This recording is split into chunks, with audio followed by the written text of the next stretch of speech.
Lecture 3 चल रहा है मेरा, 2 लेक्चर्स हो चुके हैं। तो पिछले लेक्चर में फर्स्ट लेक्चर तो आई थिंक आप लोगों का कॉमन ही हुआ था, जिसमें आपने एवरेज करंट क्या होता है, इंस्टेंटेनियस करंट क्या होता है, करंट डेंसिटी क्या होती है, ओम्स लॉ वगैरह क्या होता है, ये सारी चीजें सीखी थी, है ना बेटा। पिछले लेक्चर में मैंने अपने बच्चों को स्टार्ट करवा दिया था कि एक तो टाइप्स ऑफ मटेरियल हमारे पास कौन से होते हैं, कंडक्टर, इंसुलेटर, सेमीकंडक्टर, उनके बारे में हम लोगों ने पढ़ा था। फिर हम लोगों ने ये देखा था कि अगर हम थोड़ा सा रिकैप करवा देती हूँ, सब बच्चों को याद आ जाएगा, क्लास थोड़ी पहले थी। तो हम लोगों ने ये देखा था कि अगर हमारे पास कोई कंडक्टर है जिसको आपने रूम टेम्परेचर पे रख रखा है, तो उस केस में क्या होता है बच्चों?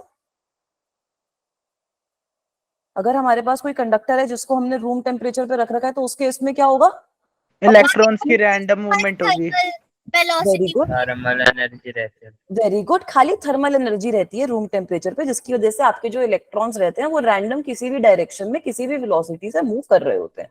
मैम तो ऐसे, आपकी ठीक है बेटा, मैं रिफ्रेश कर रही हूँ। तो ऐसे सिचुएशन में हम लोगों ने देखा था कि रूम टेम्परेचर पे आपके जो इलेक्ट्रॉन्स होते हैं, they are moving randomly, they are in random motion. और आपको पता है कि थर्मल वेलोसिटी दी भी कैसे जाती है, वो भी आप लोगों ने एक्सप्रेशन पढ़ा होगा पहले, है ना। जब हम पिछले साल आप लोगों ने चैप्टर पढ़ा है केटीजी का, तो उसमें आप लोगों ने पढ़ा होगा कि थर्मल वेलोसिटी आपकी हो जाती है √3 kT upon mass of ma'am. तो यहाँ से अगर आप वेलोसिटी निकालते हो तो it comes of the order of 10⁵ metre per second. तो ये तो मेरी वेलोसिटी हो गई किसी एक इलेक्ट्रॉन की। बट अब हो क्या रहा है कि सारे के सारे इलेक्ट्रॉन्स रैंडमली किसी भी वेलोसिटी से चल रहे हैं, रैंडमली किसी भी डायरेक्शन से चल रहे हैं, एक दूसरे से टकरा रहे हैं, वेलोसिटी कम हो रही है, बढ़ रही है, रैंडम मोशन हो रहा है, जिसकी वजह से इस सिचुएशन में आपका जो एवरेज वेलोसिटी होता है वो 0 आता है, राइट। इस सिचुएशन में जो हमारा एवरेज वेलोसिटी होता है वो 0 आता है, क्योंकि सारे के सारे जो भी मेरे इलेक्ट्रॉन्स हैं वो रैंडम मोशन में चल रहे हैं।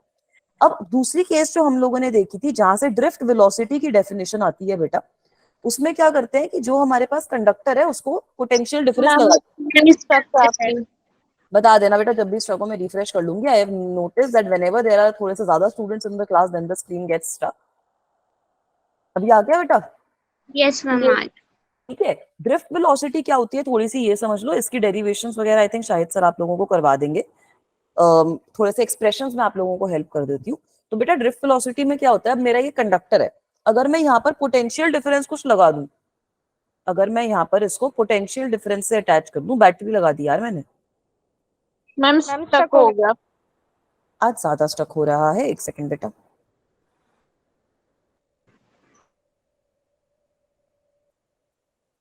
अभी विजिबल है बच्चों? Yes ma'am. Change my internet connection. Maybe that will make things better.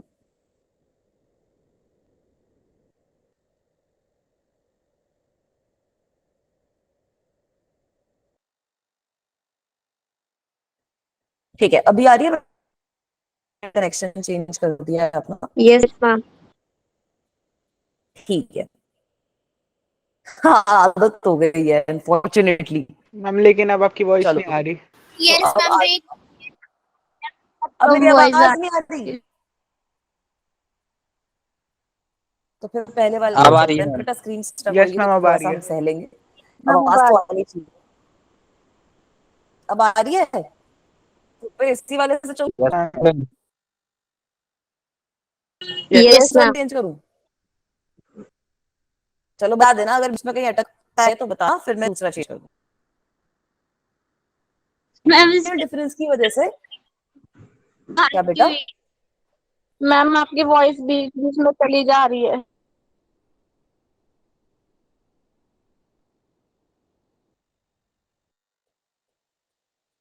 ठीक है, अभी is my voice Yes, okay? ma'am. ठीक है, ma'am. चलो वेरी गुड। ठीक है बेटा, तो अब मैं क्या बोल रही थी, ड्रिफ्ट वेलोसिटी की वजह से हमने क्या देखा था कि अगर मैं यहाँ पर पोटेंशियल डिफरेंस लगा दूंगी तो सब इलेक्ट्रॉन्स पे कुछ ना कुछ फोर्स लगेगा, है ना भाई। इलेक्ट्रिक फील्ड सेटअप हो गया है ना इस सिचुएशन में, तो इस डायरेक्शन में मेरा इलेक्ट्रिक फील्ड सेटअप हो गया है। तो अब मेरे जो इलेक्ट्रॉन्स हैं, all of the electrons will experience some force, yes ma'am. है ना। तो अभी भी इलेक्ट्रॉन्स का मोशन ऐसे ही होगा कि वो उन पे फोर्स लगेगी। तो इस रीजन से नेट वेलोसिटी जो होती है मेरे सारे इलेक्ट्रॉन्स की, वो हमारे पास 0 नहीं आती। पहले तो हमारी जो एवरेज वेलोसिटी थी वो जीरो नहीं आ रही थी, अब मेरी जो एवरेज वेलोसिटी होएगी इलेक्ट्रॉन्स की वो जीरो नहीं होएगी, बिकॉज इलेक्ट्रॉन्स अभी भी चलेंगे वैसे ही कि कहीं पे भी भाग रहे हैं, टकरा रहे हैं एक दूसरे से, फिर अपनी वेलोसिटी लूज कर रहे हैं, फिर से टकरा रहे हैं, फिर अपनी वेलोसिटी लूज कर रहे हैं, but still there will be some average value of velocity with which they are moving and that velocity is known as average drift velocity. ठीक है, इसी वेलोसिटी को हम ड्रिफ्ट वेलोसिटी भी कहते हैं। और ड्रिफ्ट वेलोसिटी का क्या एक्सप्रेशन आता है बेटा? EM into tau. Very good, E upon M multiplied bye tau. यहाँ पर ये टाउ क्या चीज है? तक हो गई relaxation time. Average relaxation time का क्या time. मतलब होता है? मैम टाइम जो हर ई सक्सेसिव कोलिजन के बाद है। Time between two collisions. Very good, time between two collisions का जो हम एवरेज ले लेंगे वो हो गया हमारा रिलैक्सेशन टाइम। ठीक है, कि अब हमारा इलेक्ट्रॉन है वो बार बार यार कंटिन्यूसली कोलाइड कर रहा है हर कोलिजन के बीच में, उसमें जो पाथ कवर करता है उसका अगर मीन ले लोगे तो आपके पास मीन फ्री पाथ आ जाता है ना। अगर उनके बीच में आप सारे मल्टीपल जो टाइम्स हैं वो देख लोगे और जितनी नंबर ऑफ कोलिजन्स हुई हैं उनके हिसाब से उस टाइम का मीन ले लोगे तब हमारे पास रिलैक्सेशन टाइम आ जाएगा। तो इसको भी हमने ऐसे ही डिराइव किया था कि ये basically v is equals to u plus at से हम लोगों ने डिराइव किया था ड्रिफ्ट वेलोसिटी। यहाँ पे हम लोगों ने ये भी देखा था कि कुछ कुछ बुक्स जैसे एच.सी. वर्मा वगैरह जो बुक्स होती हैं उसके अंदर आधे का फैक्टर गिवन होता है, तो वो फैक्टर गलत नहीं है। आइडियली ये जो एक्सप्रेशन है वही हमारा कुछ खास ठीक नहीं है, क्योंकि यहाँ पर हम क्लासिकल फिजिक्स से डील कर रहे हैं। So this expression is there in your NCERT as well. You can follow this. There's no issue with this. But क्योंकि हम अभी क्लासिकल फिजिक्स के एरा में हैं, तो ये वाला जो एक्सप्रेशन है वो परफेक्ट नहीं आ पाएगा, क्योंकि आप क्वांटम पे जा चुके हो एरिया पे, तो क्लासिकल फिजिक्स वहां पे थोड़ी फेल हो जाती है। तो कुछ कुछ बुक्स में आपको हाफ का फैक्टर भी मिलेगा, कुछ कुछ बुक्स में ऐसा ही मिलेगा expression same. So you can understand कि हाँ सारी जो डेरिवेशन है सब कुछ मामला सेम है, बस आधा और दो का फैक्टर हो सकता है। ठीक है, इज दिस ओके? इसके बाद फिर हम लोगों ने एक और डेरिवेशन करी थी लास्ट क्लास में इंपॉर्टेंट, जो थी करंट और ड्रिफ्ट वेलोसिटी के बीच में, है ना। हम लोगों ने देखा था कि भाई अब इलेक्ट्रॉन्स अगर मूव कर रहे हैं ड्रिफ्ट वेलोसिटी से मूव कर रहे हैं तो उन इलेक्ट्रॉन्स की वजह से ही तो कुछ करंट आएगा। करंट आने का और कोई तो रीजन है नहीं। तो हमने देखा था कि करंट और ड्रिफ्ट वेलोसिटी के बीच में भी एक रिलेशन आ जाता है। क्या रिलेशन आया था बेटा? I is equals to NEA into drift velocity. Very good, I is equals to NEA drift velocity. अब यहाँ पर क्या क्या है सारी चीजें ये समझ लो। I तो आपका करंट है ऑब्वियसली। मैम स्टक हो गई स्क्रीन। मैम स्क्रीन ठीक है बेटा, स्टक हो गई मैम। ठीक है, रिफ्रेश कर रही हूँ। ये रिफ्रेश भी नहीं करती, आगे पीछे चलते हैं उससे आ जाता है। मैम आ गई। ठीक है बेटा, I यहाँ पे हमारा करंट है, N क्या होता है? Number density. Number of very good, बिल्कुल सही। और ये नंबर डेंसिटी का क्या मतलब है? नंबर ऑफ इलेक्ट्रॉन्स कितने हैं in a given volume.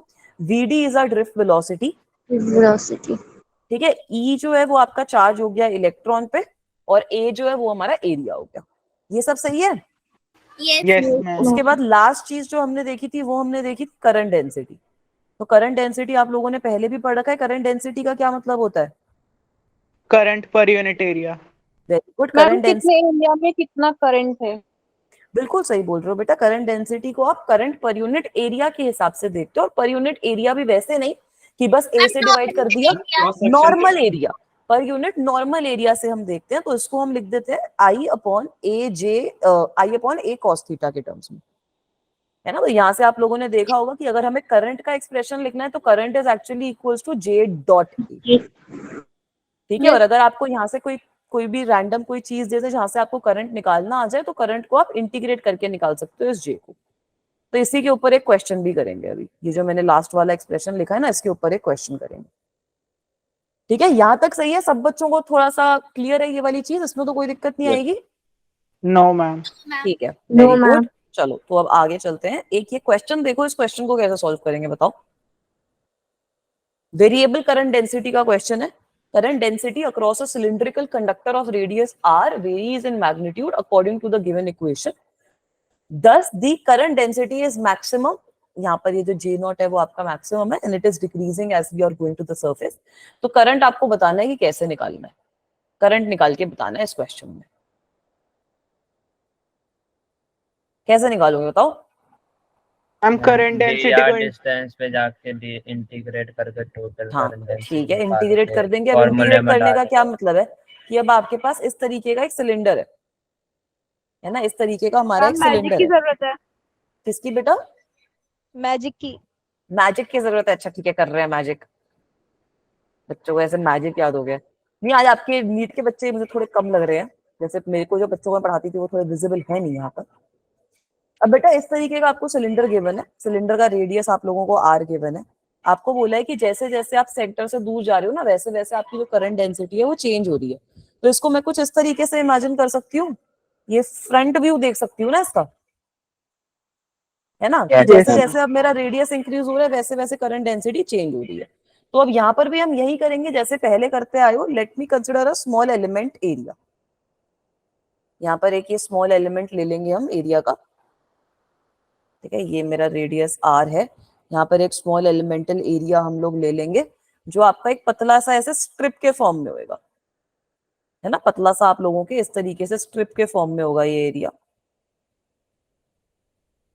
Late me say that it is at a radius R, let me say इसकी थिकनेस है आपकी डी आर। तो अगर मैं इसको एक तरीके से खोलूंगी ये एक ऐसे स्ट्रिप बन जाएगी। Yes ma'am. अगर Yes. मैं ये जो एक्सटर्नल एरिया हम लोगों ने लिया है इसको मैं खोलूंगी तो ये एक तरीके से ऐसे पतली सी स्ट्रिप बन जाएगी। इस स्ट्रिप की लेंथ कितनी होगी 2 pi 2 r. pi r और इसकी थिकनेस? dr. Yeah. एरिया कितना आ गया? 2 2 pi pi r. r into dr. ठीक है, तो एरिया हमारे पास हो गया 2 pi r multiplied by d r. यही हमारे पास एरिया हो गया ना बेटा। तो अगर अब हमें करंट की वैल्यू निकालनी है यहाँ से, इस एक्सप्रेशन से अगर हमें करंट की वैल्यू डिराइव करनी है तो करंट कैसे निकालेंगे?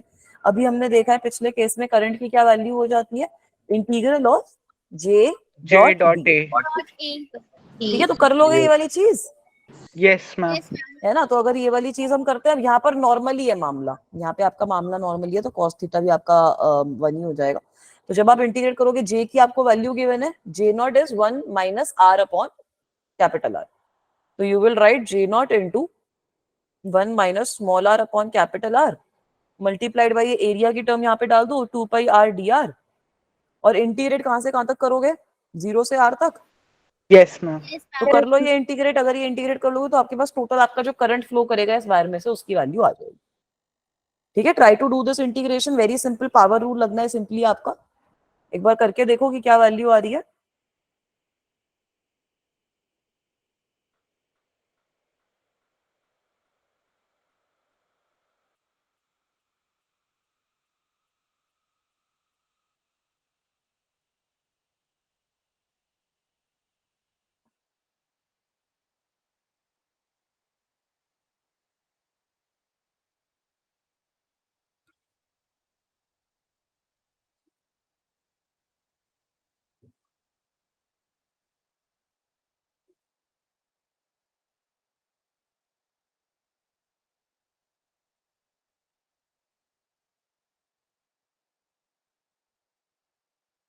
Ma'am, j naught pi capital R square upon 3. Very good, बिल्कुल सही, यही सेम वैल्यू आई है, बिल्कुल सही बोला है बेटा। तो अगर मैं इसको इंटीग्रेट करूंगी, कर लेते हैं थोड़ा सा अब आगे स्टेप्स भी। आई की वैल्यू कितनी हो जाएगी? 2 पाई जे नॉट तो कॉमन आ जाएगा, कांस्टेंट है। Yes, ma'am. तो 2 पाई जे नॉट मैंने बाहर ले लिया। Integral from zero to capital R. Let me take the small R अंदर, तो मेरे पास आ जाएगा R minus R square upon capital R. I will have R minus R square upon capital R and इसको इंटीग्रेट करना है तो कर लेंगे यार। 2 pi J naught as it is हो गया। आर को इंटीग्रेट करोगे तो आ जाएगा आर स्क्वायर अपॉन 2 माइनस अगर इसको इंटीग्रेट करेंगे तो आ जाएगा आर क्यूब अपॉन 3r। और इसकी लिमिट आपको लगानी है 0 से लेकर r तक। तो लगा दो ये लिमिट भी। When you will apply these limits you will get the answer as 2 pi J naught R square upon 2 minus R cube upon 3r। तो r से r कैंसल आउट हो जाएगा, यहाँ पे आपके पास आर स्क्वायर अपॉन 6 ही बच जाएगा। तो निकाल लोगे यार ये भी, Yes, ma'am. है ना। क्या आ जाएगा? 1/2 माइनस 1/3 आएगा, सॉरी नॉट 6। 1/2 माइनस 1/3 करोगे तो अपॉन 6 में 1/6 आ जाएगा ना। So we will get the answer as 2 pi J naught R square upon 6 which is equals to J naught pi R square upon 3। 3. तो यहाँ पर अब आप चाहते हो तो ये पाई आर स्क्वायर को आप एरिया अज्यूम कर सकते हो। You can consider that pi R square is equals to area. और आई की आपके पास वैल्यू कितनी आ जाएगी? J naught A upon 3। ठीक है, इस तरीके से अगर कोई भी आपके पास क्वेश्चन आएगा तो कर लोगे, किसी भी तरीके का आपको करंट डेंसिटी का गिवन हो तो? Yes, ma'am. ठीक है, कोई डाउट, कोई दिक्कत, कोई परेशानी इस क्वेश्चन में बच्चों? No, ma'am. Clear. नहीं No, है? ma'am. Very good. तो चलो अब आगे चलते हैं। अब आज की क्लास में हमें एक अगला जो टॉपिक पढ़ना है वो टॉपिक पे मूव ऑन करते हैं। The next topic which we want to understand is mobility. ठीक है, इसका अगला जो टॉपिक हम लोगों को समझना है वो हमें ये समझना है कि ये मोबिलिटी क्या चीज होती है। तो मोबिलिटी का मतलब क्या हो गया? मोबिलिटी का मतलब ऐसा होता है कि भाई कितनी आसानी से कोई चीज चल रही है। ठीक है, तो मोबिलिटी को भी डिफाइन इसी तरीके से करा जाता है। इसकी डेफिनेशन अगर हम लिखते हैं तो mobility is nothing but the ease of movement. It is nothing but the, ठीक है बेटा, ठीक है, अभी आ गई। Yes, ma'am. चलो, तो मोबिलिटी क्या होती है? It is the ease of movement of charge carriers. It is the ease of movement of charge carriers within a conductor. Within a conductor, कि कितनी आसानी से मेरे जो चार्ज कैरियर्स हैं वो कंडक्टर के अंदर फ्लो कर पा रहे हैं। कितनी आसानी से कंडक्टर मेरा हिलडुल पा रहा है, कितनी आसानी से मेरा जो चार्ज कैरियर है, इलेक्ट्रॉन की अलग निकालते हैं, प्रोटॉन की अलग निकालते हैं, कितनी आसानी से वो मूव कर पा रहे हैं, ये होती है हमारी मोबिलिटी। इसको डिफाइन कैसे किया जाता है? मैग्नीट्यूड इसका क्या होता है? इसका मैग्नीट्यूड क्या होता है बेटा? इसका मैग्नीट्यूड इज ड्रिफ्ट वेलोसिटी। जो हमारे पास ड्रिफ्ट वेलोसिटी का एक्सप्रेशन आया, अगर आप उसको डिवाइड कर दो by the electric field, if you divided by the electric field, तब आपके पास मोबिलिटी आ जाती है कि आपके कोई भी चार्ज कैरियर की मोबिलिटी की क्या वैल्यू होगी। मैम स्क्रीन स्टक हो गई। अभी विजिबल है? आज की क्लास में ज्यादा दिक्कत आ रही है, मेरे को लगता है कि जितने ज्यादा बच्चे होते हैं उतनी ज्यादा दिक्कत आ जाती है।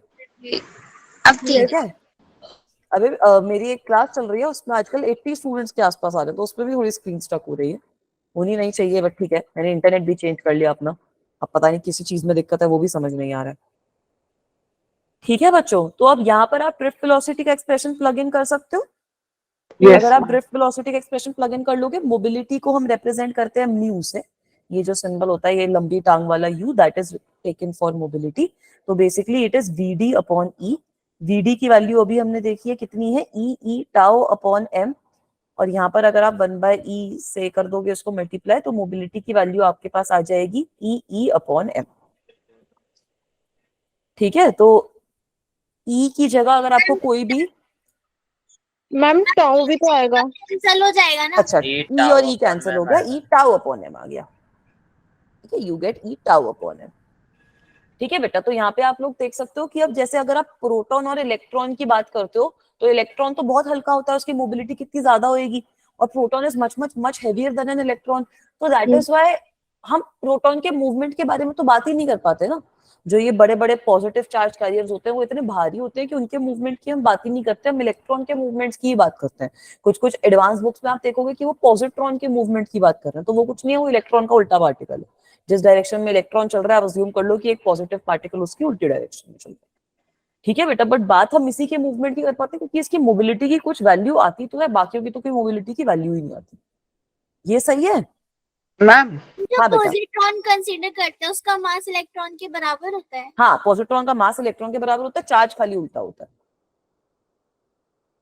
मैम किसकी बता रहे हो, एक बार दोबारा बताना। मैं ये बोल रही हूँ कि जैसे अगर आप ये वाला एक्सप्रेशन देखो, तो इलेक्ट्रॉन और प्रोटॉन की अगर हम बात करें तो प्रोटॉन का मास तो बहुत ज्यादा नहीं होता, तो प्रोटॉन की तो कुछ मोबिलिटी आएगी नहीं। प्रोटॉन की mobility is very very less as compare to an electron, because electron का आपका मास इतना कम होता है कि उसकी मोबिलिटी की एक्चुअल में कुछ वैल्यू आती है।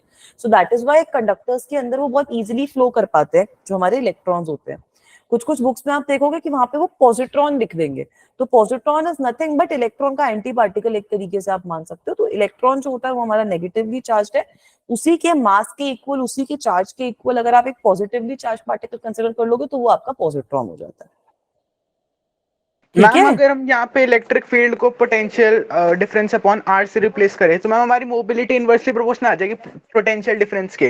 लेकिन मैम अगर हमारा जितना पोटेंशियल डिफरेंस होता है उतनी मोबिलिटी इंक्रीज होनी चाहिए, नहीं इनवर्सली नहीं। प्रोपोर्शनल कैसे आ रहा है? अरे इलेक्ट्रिक फील्ड तो पोटेंशियल डिफरेंस के डायरेक्टली प्रोपोर्शनल होता है ना बेटा।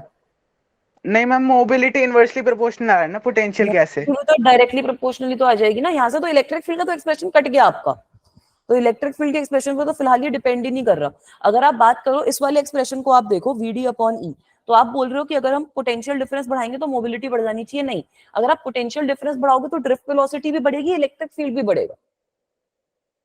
ओके मैम, ठीक है। है ना, ड्रिफ्ट वेलोसिटी भी तो बढ़ेगी, इलेक्ट्रिक फील्ड भी तो बढ़ेगा ना आपका। तो मोबिलिटी आपकी एक तरीके से कोई ज्यादा डिफरेंस आएगा नहीं उस पर। मोबिलिटी आपकी कांस्टेंट रहती है फॉर अ गिवन मटेरियल। ये पॉइंट भी आप लोग नोट डाउन कर लो। अगर मैं किसी गिवन मटेरियल की बात कर रही हूँ at a given temperature, mobility temperature के साथ चेंज हो सकती है, बट जितना पोटेंशियल डिफरेंस लगाओगे उतना ही आपका VD बढ़ जाएगा, उतना ही आपका इलेक्ट्रिक फील्ड बढ़ेगा, तो उससे डिफरेंस नहीं पड़ेगा।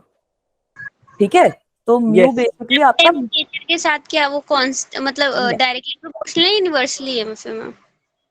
टेम्परेचर के साथ तो बढ़ेगी ना बेटा, तो मैम वो डायरेक्टली प्रोपोर्शनल होगी। डायरेक्टली प्रोपोर्शनल हो जाएगा, क्योंकि म्यू आपका कांस्टेंट होता है गिवन मटेरियल के लिए, बट जैसे जैसे टेम्परेचर बढ़ता है आपके ज्यादा इलेक्ट्रॉन्स फ्लो करने लग जाते हैं, उनको ज्यादा एनर्जी मिल जाती है, तो मोबिलिटी आपकी बढ़नी चाहिए। एक बार ये चीज भी मैं चेक करके बताती हूँ वैसे, बट आई थिंक बढ़ेगी। ठीक है, तो Yes. Mu is constant for a given material at a given temperature, at a if temperature is constant, if temperature is constant. क्योंकि होता क्या है कि जैसे जैसे टेम्परेचर बढ़ता है वैसे वैसे आपके नंबर ऑफ कोलिजन्स भी बढ़ने लग जाते हैं। एक बार इसलिए मुझे ये चीज चेक करनी है कि मोबिलिटी हमारी बढ़ती है या कम होती है। ठीक है, ये पॉइंट नोट डाउन कर लो, फिर आगे चलती हूँ। मैम हो गया। हो गया, सबका हो गया? Yes ma'am. Yes, ठीक है। ma'am. नहीं, Yes, मोबिलिटी बेटा डिक्रीज करेगी। मोबिलिटी आपकी डिक्रीज करती है उसी रीजन से कि नंबर ऑफ कोलिजन्स जो होते हैं वो हमारे बढ़ जाते हैं। मैंने अभी एक बार एक बुक में देखा, मोबिलिटी हमारी टेम्परेचर के साथ डिक्रीज करेगी, क्योंकि भले ही आपकी वेलोसिटी बढ़ेगी बट साथ साथ में आपके नंबर ऑफ कोलिजन्स भी बढ़ेंगे, तो इसलिए आपके इलेक्ट्रॉन्स के लिए मूव करना और मुश्किल हो। मैम टेम्परेचर बढ़ेगा तो मोबिलिटी डिक्रीज होगी, इनवर्सली प्रोपोर्शनल होगी। ये चीज आप लिख लो, नोट डाउन कर लो चाहे, कि मोबिलिटी डिक्रीजेस विद टेम्परेचर। ज्यादा टेम्परेचर अगर हम बढ़ाते हैं तो मोबिलिटी हमारी डिक्रीज मैम कर ऐसे जाती है। सोच सकते हैं कि मतलब जैसे कि टेम्परेचर बढ़ाएंगे तो रेजिस्टेंस बढ़ जाएगा, इसलिए मोबिलिटी कम हो जाएगी। टेम्परेचर बढ़ाएंगे तो रेजिस्टेंस बढ़ जाएगा, हाँ ऐसे भी सोच सकते हो, बिल्कुल सोच सकते हो। वही तो हो रहा है ना कि यहाँ टेम्परेचर बढ़ा रहे हैं तो हमारी रेजिस्टेंस भी तो इंक्रीज कर ही रही है ना। मतलब वो भी इसीलिए इंक्रीज करते हैं क्योंकि हमारे नंबर ऑफ कोलिजन्स बढ़ जाते हैं। एक रेजिस्टेंस भी तो इसीलिए इंक्रीज कर रही है ना। रेजिस्टेंस के बढ़ने का क्या फैक्टर है कि नंबर ऑफ कोलिजन्स जो है वही तो हमारे इंक्रीज कर रहे हैं, रेजिस्टिविटी जो वो हमारी वो इंक्रीज कर रही है। ठीक है बेटा, यस मैम। चलो अब ये वाला एक बार क्वेश्चन करके बताओ क्या आंसर आएगा। Try to solve this question. Simple question है, नंबर ऑफ फ्री इलेक्ट्रॉन्स पर 10 millimetre of an ordinary copper wire आपको गिवन है, एवरेज ड्रिफ्ट स्पीड गिवन है, current flow in the wire आप लोगों को बताना है। ये तो आई थिंक मोबिलिटी का कुछ खास है भी नहीं।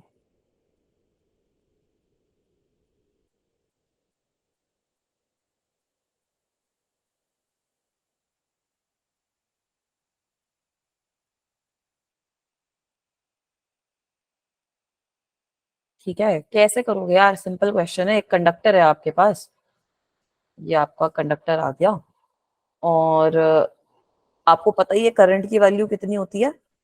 मैम स्टक है स्क्रीन। एक सेकंड, क्वेश्चन आ रहा है बच्चों? Yes ma'am. करंट की क्या वैल्यू रहती है ये बताओ। NEAVD। Yes ma'am. ठीक है, तो अब यहां से देखो कि n की वैल्यू आप लोग निकाल सकते हो, number of electrons present in particular volume ही तो होता है ये भी, तो उसकी वैल्यू हम लोग निकाल सकते हैं। Yes ma'am. कैसे निकालेंगे? अब n की वैल्यू कितनी हो गई, कितने टोटल नंबर ऑफ इलेक्ट्रॉन्स हैं मेरे, डिवाइडेड बाय वॉल्यूम, वॉल्यूम मतलब area into length. Yes ma'am. तो ऐसा एक फॉर्मूला लिखा था ना हमने, तो अगर मैं यहाँ पर आई के एक्सप्रेशन में ये चीज डाल देती हूँ, तो n upon A L multiplied bye AVDE, तो एरिया और एरिया तो कैंसिल आउट हो जाएगा ना बच्चा, है ना। एरिया और एरिया कैंसिल आउट हो जाएगा, हमारे पास बचेगा क्या, n upon L multiplied by electron का charge multiplied by drift velocity. अब आपको सारे फैक्टर्स पता है, अब आपको सारी वैल्यूज पता है। इलेक्ट्रॉन का वो इलेक्ट्रॉन का चार्ज याद नहीं है तो बता देती हूँ, इट इज 1.6 इंटू 10⁻⁻⁹। ठीक है, अब एक बार ये सारी वैल्यूज पुट इन करके बताओ। मैम 8 एम्पियर आ रहा है। वेरी गुड, बिल्कुल सही बोल रहे हो बेटा। ठीक है, बिल्कुल सही बोल रहे हो। कैसे आ जाएगा, नंबर ऑफ इलेक्ट्रॉन्स आपको गिवन है कितने, 2 इंटू 10⁻21, है ना। डिवाइड आपको इसको किससे करना है यार, देखो अब ना यहाँ पर ये चीज देख लो कि ये भी आपको 10 मिलीमीटर में गिवन है जो लेंथ आपको गिवन है, और हमारी जो वेलोसिटी है वो आपको मिलीमीटर पर सेकंड में गिवन है, तो चेंज मत करो लेंथ की यूनिट। ठीक है, तो चेंज मत करो, वो स्मार्ट डिसीजन रहेगा। अगर आपको सारी यूनिट्स ऐसी गिवन है कि वो एक दूसरे से कट जाती हैं तो चेंज करने का कुछ खास बेनिफिट रहेगा नहीं। अगर चेंज भी करोगे तब भी वो 10⁻³ का फैक्टर आएगा, वो कट जाएगा। तो चेंज भी करोगे तो आंसर वही आएगा। तो बेटा इसमें आप आंसर निकालो एक बार, यहाँ से आप लोग देख मैम सकते हो 8.3 एम्पियर। मैम 8 आ 8.3 जाएगा डायरेक्टली, 8.3 भी नहीं आ मैम रहा। 8 एम्पियर आ जाएगा। 7 लिया है ना मैम इलेक्ट्रॉन। अच्छा, अगर 1.67 लोगे तो फिर इतना ही है, फिर थोड़ा बढ़ जाएगा मामला। नहीं, Yes. ऐसे और एक्यूरेट निकाल दिया बच्चे ने, बोला है कि नहीं मैम मैं डेसिमल तक निकालेंगे। नहीं नहीं, कोई यस दिक्कत मैम, नहीं 8 एम्पियर ही आ रहा है। 8 एम्पियर आ जाएगा इसका डायरेक्ट आंसर। अब ऐसा क्वेश्चन आपका नीट के लिए भी इंपॉर्टेंट है, जेई के लिए तो क्या ही, बट ठीक है, दोनों में थोड़ा बहुत आपको कॉन्सेप्ट पता होना चाहिए। चलो एक और क्वेश्चन देखते हैं, एक बार ये वाला क्वेश्चन देखो।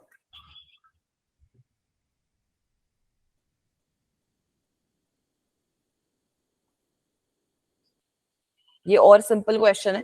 दो वायर्स हमें गिवन है जिनका आपको क्रॉस सेक्शनल एरिया बोला है आर, बट वो अलग अलग मटेरियल की हैं and you are connecting them together end to end, series में आपने उनको कनेक्ट किया है।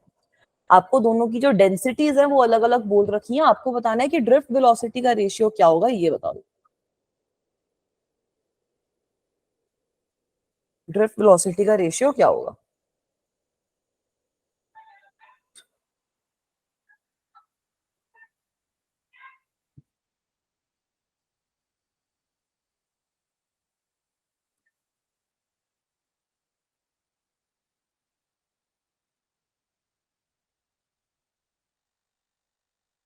चलो कैसे करेंगे इसको, करने का क्या तरीका है? फिर से करंट वाला एक्सप्रेशन यूज कर लो, I is equals to NEAVD। इसको ज्यादा सॉल्व भी नहीं करना। अगर यहाँ पर हमारा एरिया आपको बोला है कि सेम है, दोनों का जो क्रॉस सेक्शनल एरिया है वो सेम है, आपका चार्ज डेंसिटी उन दोनों की अलग अलग है, इलेक्ट्रॉन की ही बात कर रहे हैं, तो ईबी आपका कांस्टेंट हो गया। क्योंकि आपने उसको एंड टू एंड कनेक्ट कर दिया सीरीज के अंदर, तो जो करंट फ्लो करेगा वो तो दोनों में इक्वली करेगा ना, यस मैम। है ना, दोनों के अंदर करंट तो इक्वली फ्लो करेगा। तो यहाँ से तो मैं डायरेक्टली ये चीज नहीं लिख सकती कि N will be inversely proportional to VD। Ma'am 4:1। Ma'am 4:1 आएगा। बस वही आ जाएगा, बिल्कुल सही बोल रही हो, है ना, डायरेक्टली दिख गया ना अब तो आंसर। इसका क्या मतलब है कि Yes. अगर अब आप VD1/VD2 करोगे तो that will come out to be N2/N1 directly. और ये मैम इसमें स्टक है। एक सेकंड बताओ, मैम आ गए। आ गई बच्चा? ठीक है, तो VD1/VD2 अगर हमें निकालना है, वो आपको गिवन है, चार्ज डेंसिटीज जो है वो 1:4 के रेशियो में, तो ये आपका 4:1 हो जाएगा N2/N1 अगर हम लेंगे। तो दोनों की जो ड्रिफ्ट वेलोसिटी है उनका रेशियो हमारे पास बड़ा सिंपली आ जाएगा, कितना आएगा? 4:1। 4:2। ठीक है, ऐसे छोटे मोटे टुच्चे टुच्चे क्वेश्चंस हैं, ऐसे क्वेश्चंस करने में अब कोई दिक्कत आनी नहीं चाहिए इस चैप्टर से। वैसे जब रेजिस्टेंस वाले पोर्शन पे जाएंगे तब आप लोगों को ज्यादा मजा आएगा। तो चलो अब ये वाली चीज समझ में आ गई, फिर हम आगे अपने रेजिस्टेंस वाले पोर्शन पे चलते हैं, थोड़ा ओम्स लॉ पे पहुंच जाते हैं। यस मैम रिलैक्सेशन टाइम हमारा डिफरेंट मटेरियल्स के लिए कांस्टेंट टेम्परेचर सेम रहता है? रिलैक्सेशन टाइम डिफरेंट मटेरियल्स के लिए नहीं, आई डोंट थिंक सो, क्योंकि नंबर ऑफ चार्ज कैरियर्स अलग अलग होते हैं ना। Yes ma'am. है ना, क्योंकि अगर फिर वैसे लॉजिकली अगर मैं सोचूं तो नंबर ऑफ चार्ज कैरियर्स आपके अलग होते हैं, अलग अलग मटेरियल में चार्ज डेंसिटीज तो आपकी सेम होती है ना। बेटा कोलिजन कितनी हो रही है, कैसे हो रही है, वो तो अलग अलग मैटर करेगा। Yes ma'am. और मैम मतलब अमाउंट ऑफ इलेक्ट्रॉन भी तो डिफरेंट होगा मटेरियल। मतलब मटेरियल पे तो डिपेंड करेगा ही ना, मटेरियल पे भी डिपेंड करेगा, टेम्परेचर पे भी डिपेंड करेगा। किसी एक पर्टिकुलर टेम्परेचर पे अगर आप एक पर्टिकुलर मटेरियल देख रहे हो तो उसके लिए सेम रहना चाहिए। यस ठीक है, मैम। चलो तो अब इतना हमने सीख लिया है। अब हम लोगों ने काफी सारी चीजें, आप लोगों ने भी सीख लिया बेटा, क्या क्या सीख लिया? ड्रिफ्ट वेलोसिटी सीख लिया, करंट डेंसिटी सीख लिया, सब कुछ सीख लिया, ये करंट और ड्रिफ्ट वेलोसिटी के बीच का रिलेशन भी देख लिया। तो अब आ जाओ अगले बड़े ही इंटरेस्टिंग लॉ पे, ओम्स लॉ, जो आप लोगों ने पहले भी बचपन में पढ़ रखा है। ओम्स लॉ में तो कुछ नया नहीं है। अब इसको यहाँ पर हम डिराइव कर लेते हैं कि इसको हम कैसे किसी भी कंडक्टर के लिए डिराइव कर सकते हैं। हमें पता है कि करंट क्या होता है? Rate of flow of charge. Rate of flow of charge, NEAVD। अभी तो एक्सप्रेशन लिखा था हमने करंट का। यस और यहाँ पर Yes, ड्रिफ्ट ma'am. वेलोसिटी कितनी होती है? E tau/m। Yes Yes ma'am. So I can substitute. Stuck है स्क्रीन। Ma'am magic. मैजिक की जरूरत है, कर दिया बेटा मैजिक। मैम नहीं आई अभी। अभी आ जाएगी, मैं आगे पीछे ही चल रही हूँ और कुछ ऑप्शन है ही नहीं मेरे पास। मुझे तो अब जेन्युइनली समझ नहीं आ रहा, आ फिगर गई आउट नहीं मैम, कर पा आ रही कि गई क्या दिक्कत हो रही है। ठीक मैम, है, आ आ गई। गई। अगर मैं इसको यहाँ पर कंबाइन कर दूंगी तो मेरे पास क्या आ जाएगा, करंट की कितनी वैल्यू आ जाएगी, NEA multiplied by E multiplied by electric field tau upon M। इस तरीके का कुछ आ गया अजीब सा एक्सप्रेशन। Yes ma'am. ठीक है बेटा। Yes, और अब ma'am. सपोज अगर हमारे पास कोई कंडक्टर है, ठीक है, ये हमारा नीले रंग का कंडक्टर बनाया है मैंने, कुछ ऐसे कलर कन्वेंशन नहीं रहा है, और इसको मस्त हमने ऐसे पॉजिटिव नेगेटिव टर्मिनल से कनेक्ट कर रखा है। Late me say that the length of this is L। तो यहाँ पर इलेक्ट्रिक फील्ड और पोटेंशियल के बीच में कुछ रिलेशन आएगा, Yes, ma'am. है ना? क्या रिलेशन आ जाएगा? अगर ये आपका V है तो इलेक्ट्रिक फील्ड जो सेटअप होगा that will be equals to V by L। Yes ma'am. So I can substitute this here.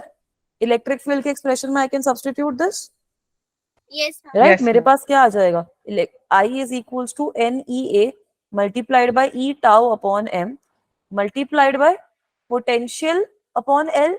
अभी सही है? Yes ma'am. Yes, ma'am. ठीक है। तो अब मैं यहाँ पर कुछ लिख सकती हूँ, एक अच्छा सा एक्सप्रेशन। क्या अच्छा सा एक्सप्रेशन लिखोगे कि करंट की मेरे पास कितनी वैल्यू आ रही है, करंट की कुछ वैल्यू आ रही है हमारे पास NE स्क्वायर, E का स्क्वायर हो जाएगा A multiplied by tau upon M, यहाँ पर L भी आ जाएगा, मल्टीप्लाइड बाय V। दिख रहा है कुछ Ohm's law? Yes ma'am. Yes, ma'am. है ना? ये वाली I चीज नोट start. डाउन करो, फिर आगे चलती हूँ।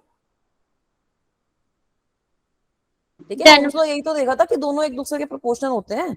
ओम्स लॉ में आप लोगों ने क्या देखा था कि V is equals to IR होता है मैं ना? बस तो स्लाइड दिखा दो।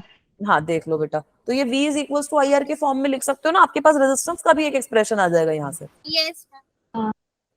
Yes, ma'am. ठीक है, एक बार लिखो सब बच्चे, R का क्या एक्सप्रेशन आएगा। Ma'am, सिंपल जो चैप्टर है ये। एक्सप्रेशन है उसका रेसिप्रोकल कर हाँ हाँ, रेसिप्रोकल कर दो, कोई दिक्कत नहीं है।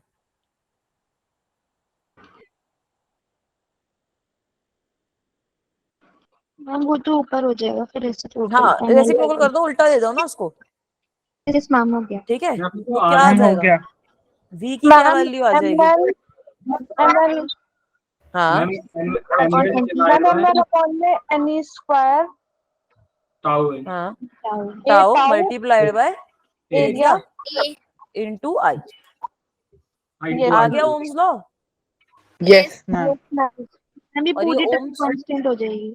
हाँ ये पूरी टर्म हमारी कांस्टेंट हो गई, तो ये पूरी टर्म आपकी रेजिस्टेंस ही तो एक्सप्रेस कर रही है। यस मैम, ये रेजिस्टेंस हो जाएगी। हाँ, this term expresses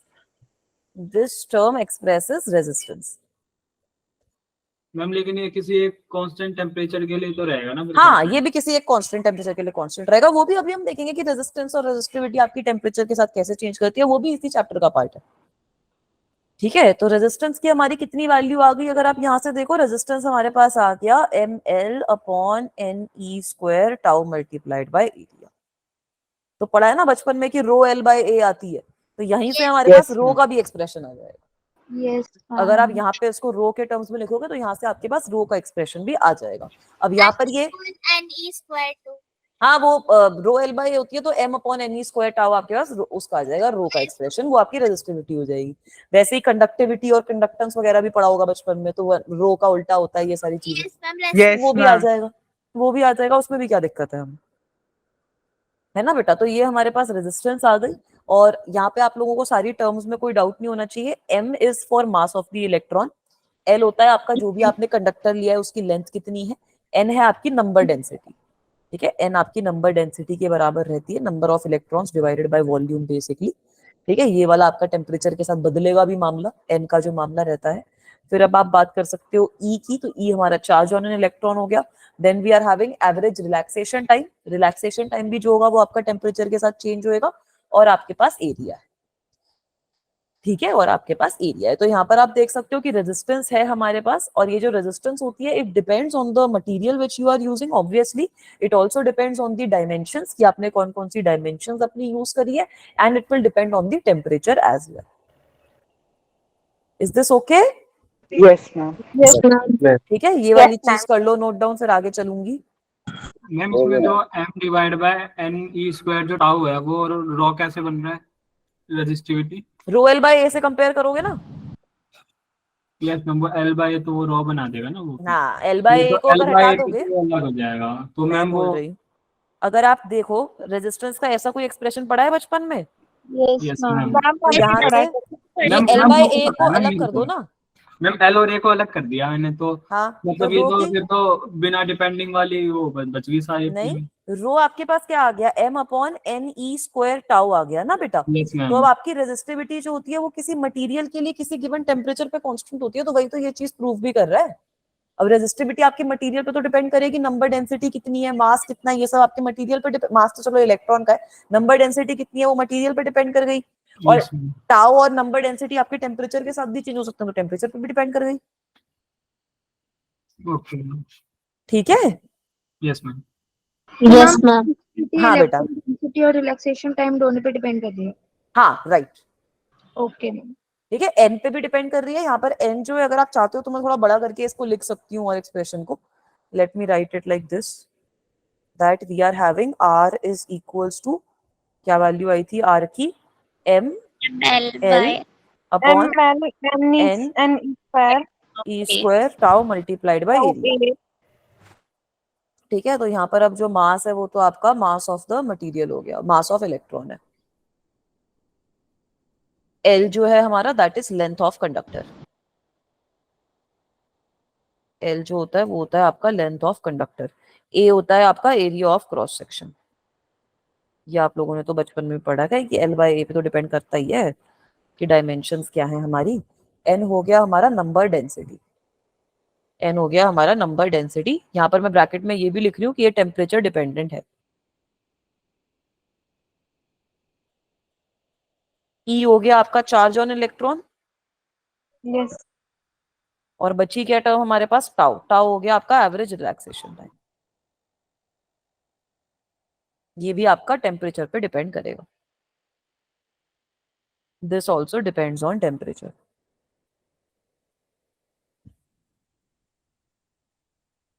is this okay now?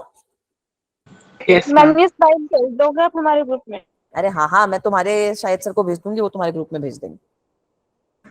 ठीक है, मैम सारे नोट्स ही भेज दूंगी। हाँ बेटा, और वो टेम्परेचर के साथ कैसे डिपेंड करेगी, डायरेक्टली होगी या इनवर्सली होगी?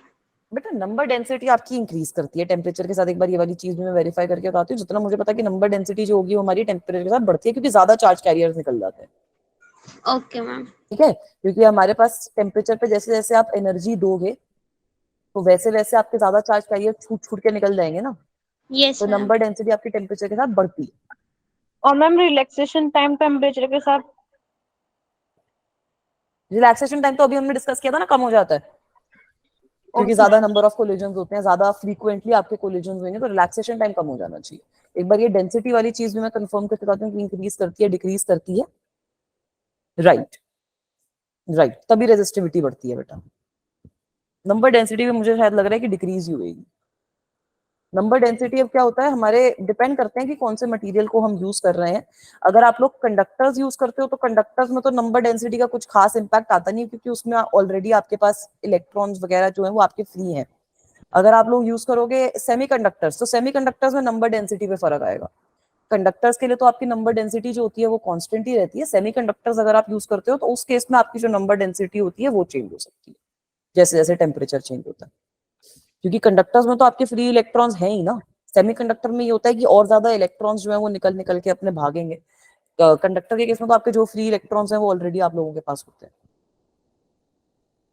यस मैम, हो गया। ठीक है, हो गया, चलूं आगे? Yes. ठीक है, ये वाली चीज अच्छे से नोट डाउन कर लो, फिर आगे चलते हैं। तो अब सिंपल है यार, ओम्स लॉ की बात तुम लोगों ने देख लिया कि ओम्स लॉ का क्या मतलब होता है। ओम्स लॉ की आप लोगों को स्टेटमेंट भी पता है ना। स्टेटमेंट उसकी ये होती है कि पोटेंशियल डिफरेंस जो होता है वो आपका डायरेक्टली प्रोपोर्शन होता है through the current. And now you guys are having, temperature. हाँ, at constant temperature. Now you guys are having these pointers that v is equals to I R है हमारे पास, जहाँ पे r की वैल्यू होती है रो l बाय a, और ये रो जो होता है, स्क्रीन। एक सेकंड रिफ्रेश कर रहे हैं, आज दिक्कत आ रही है ज्यादा। मैम अब सही है। ठीक है, चलो। तो अब यहाँ पर अगर मेरे रो होती है तो रो होती है हमारी रेजिस्टिविटी। इस सिचुएशन में रो जो होती है वो हमारी रेजिस्टिविटी के बराबर होती है। और ये रेजिस्टिविटी जो होती है ये आपकी ये मटेरियल डिपेंडेंट प्रॉपर्टी है, ये आपकी डायमेंशंस पे डिपेंड नहीं करती। This is a material dependent property. Ma'am screen stuck है। ठीक है बेटा,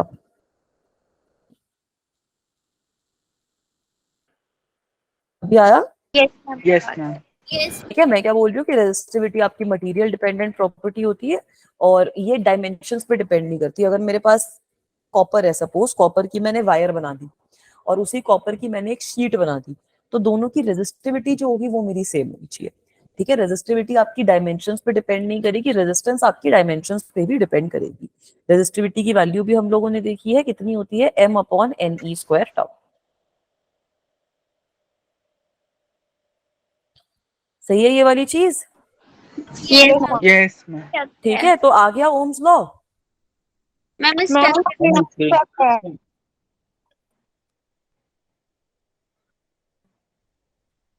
आज Yes, मैं बोल रही हूँ ज्यादा दिक्कत हो रही है। मैम आ गई। ठीक है, अब रेजिस्टेंस की एसआई यूनिट कितनी होती है?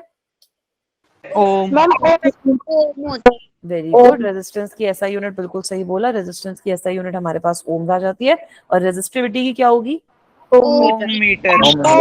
Very good, very good. Resistivity की एसआई यूनिट हो जाती है हमारी ओम मीटर।